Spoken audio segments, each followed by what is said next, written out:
Assalamualaikum warahmatullahi wabarakatuh. Nama saya Intan Ramadan, Stambuk A40118074, kelas B PGSD 2018.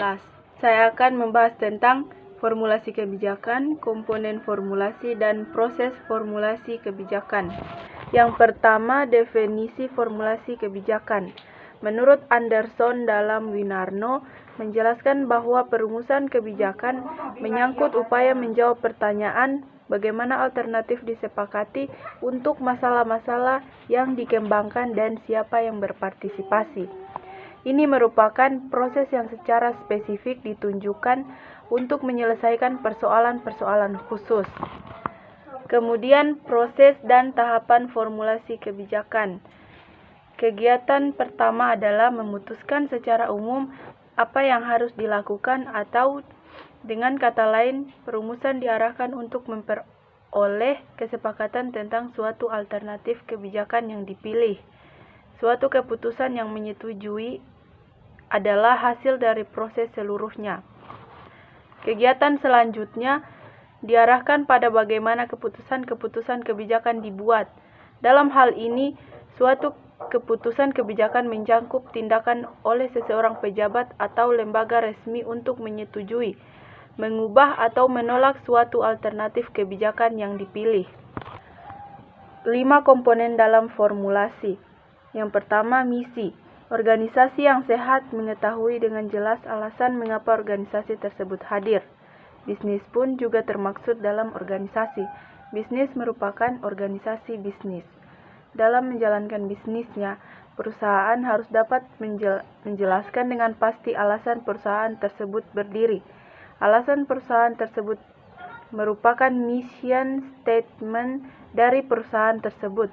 Perusahaan tidak boleh membuat mission statement yang tidak jelas. Misalnya, alasan perusahaan hidup adalah mencari uang. Yang kedua, goal. Goal adalah suatu tujuan pencapaian bagaimana misi tersebut dapat dilaksanakan.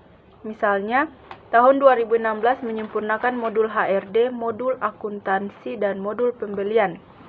Tahun 2017 menjual modul HRD, modul akuntansi, modul pembelian, dan menyempurnakan modul penjualan dalam CRM.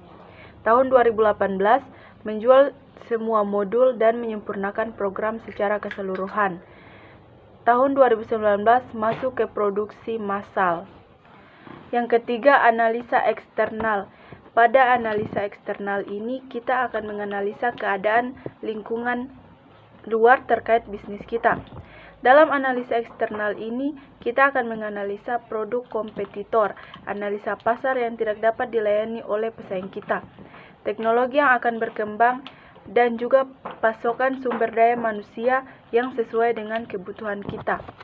Yang keempat, analisa internal.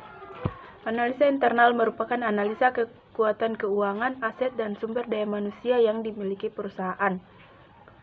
Untuk pembuatan aplikasi terintegrasi, misalnya harus mengetahui proses bisnis, dan ini harus mempelajari mata kuliah magister manajemen. Terkait programming, perusahaan juga harus memiliki programmer handal yang dapat menerjemahkan proses bisnis ke dalam bahasa pemrograman. Yang kelima, pemilihan strategi. Analisa eksternal dan analisa internal kemudian digabungkan dengan menghasilkan analisa SWOT.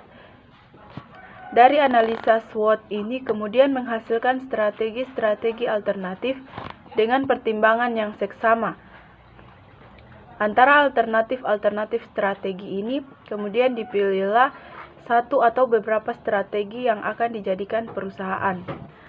Kesimpulannya, formulasi kebijakan sebagai bagian dalam proses kebijakan publik merupakan tahap yang paling krusial karena implementasi dan evaluasi kebijakan hanya dapat dilaksanakan apabila tahap formulasi kebijakan telah selesai.